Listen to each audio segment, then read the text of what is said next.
All right, I'm gonna do this. What's up, people? Joe here. I'm excited. I got something to share for you. As you can see, if you're looking at this video, I've titled it "Love is a Heated Toilet Seat." And so I'm excited to share this experience I had, the story I had, and this metaphor for relationship and love and connection and being in community with others. And first, I want to draw out some knowledge about this creator, this consumer creator paradigm shift that I'm always working with people on and always working with myself on, right? It's this concept that we as human beings live a great life, have great careers, have great relationships, have great social lives, have positive health experiences, a great connection to our body when we choose to be a creator. And part of being a creator is creating and identifying. What's up, Paul? How you doing, brother? Creating and identifying our way of being in the world, our behavior, and our way of seeing the world, right? And so what happens is we get all this conditioning. We're told to be a certain way. A man is this, a successful person does that, a good son does this, a good husband does that, right? A great employee does this, a great business owner does this. To be really productive, you have to be X, Y, and Z. To be successful, you have to work hard. We create all these rules, and we're taught these rules by the world around us. We're conditioned to be a certain way. So I had this experience of unpacking some of this in a physically embodied process. Thursday night, I was at a community event at a person's home, and this home was beautiful and gorgeous and warm and modern and sharp and zen-like and powerful. It was just like amazing home. And one of the house and or group rules, because this was a mixed gender setting, was they asked everyone to sit down when they used the toilet. So as men, we're conditioned, we're taught that men stand up to pee. And I actually struggle when people ask me to sit down on their toilet seat as like part of house rules.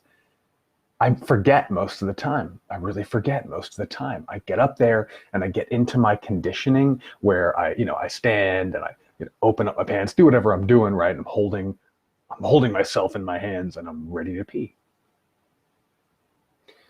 But in this particular moment, I was able to remember each time, even if I started the process of doing something that I do so automatically, so naturally, which is using the bathroom, something I've been doing probably since I've been standing to pee as long as I can remember, right? I'm 38, so I've probably been doing it for 35 years or longer. And in the moments where I was asked to connect to this community and to respect this community, to respect this home in a certain way, I was able to recall that I could drop my conditioning. And I have some resistance to this. I know that some men, when are asked to sit down to pee, there's this idea that it's emasculating, or it's like, I'm not going to sit down to pee. Or maybe it's just like me. I don't have resistance to it emotionally or conceptually, but I just simply forget. I go right back into my embodied condition. So in this particular night, I remembered every single time. And every single time, I was blown away by something amazing. I was ready to stand there, cock in my hand, body cold, like legs, body, butt, everything is just cold, face the toilet, and pee. But instead, because of the invitation to let go, to relax, to do something that helped me fit into community better and to respect this home, this beautiful, powerful home better, I got a reward. The owner of the house had heated toilet seats. And let me tell you, it was a luxurious experience. So every time I sat down, I felt this warmth and this comfort and this soothing experience that I'd never had before.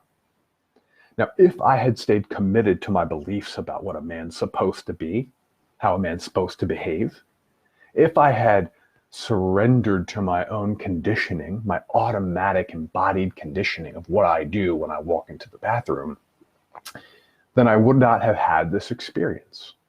And so the metaphor, hey, what's up, Cassandra? So the metaphor that kept coming to me over and over again is that love and relationship and community, it's a heated toilet seat. I know it sounds crazy, but a lot of the time we're standing there in our conditioning, rigid, facing something, right? Resisting the opportunity to turn around, expose ourselves in a different way, become more vulnerable, and relax into the comfort and the warmth of actually letting go and feeling the warmth of a loving connection, a partner, a family, a community. Especially as men, we're taught to be rigid. We're taught to be a certain way. We're taught to be masculine and bold and loud and take up space and do all these things and protect our honor.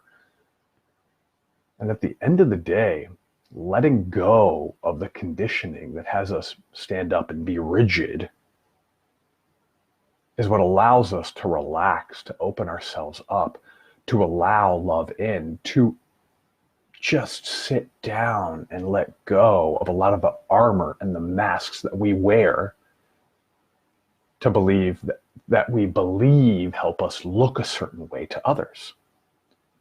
And really all we have to do is let go of some of that conditioning, turn around, expose ourselves, become vulnerable in a new way, and relax and receive love. Now, we do this in lots of ways. I'm actually not going to highlight all the ways. I'm going to leave it more in the metaphor. There's tons of ways we do this. But one of the things I do with my clients all the time is we come up with the rules that they have for connection, the rules they have for community, the rules they have for love, the rules they have for what it means to be a man. And we take a look at those rules and we see, are they serving us? Are they really serving us anymore? Or are they actually getting in the way of us sitting down, being loved, being received, being warmed by those around us that actually want us to relax and embrace connection? So that's what I got for you today. And just for today, can you take this metaphor and can you look at the simple ways that you are conditioned to hide yourself, to create distance, to create disconnection, to create conflict? Can you come up with one way that you can challenge your conditioning, which might have you standing there in front of an experience that would allow you to relax and be warmed and received and loved by the people around you, right? So for me, for example, sometimes I get really attached to language that people use. And I appreciate and I love being focused on language and words, because words help create our reality, and the words that we speak to each other when done intentionally can create deep intentional connection or can create unconscious contraction and restriction from connecting to each other. So I love the fact that I'm connected to words so deeply.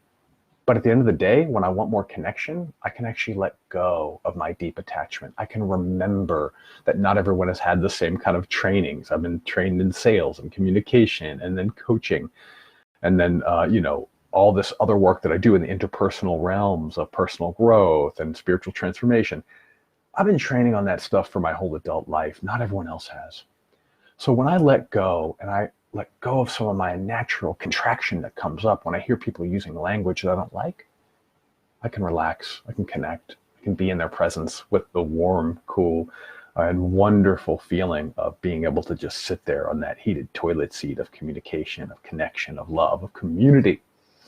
So just for today, can you identify one way that you are conditioned to hold yourself tightly, to stand there holding yourself in a certain way that you're supposed to, and just relax and receive?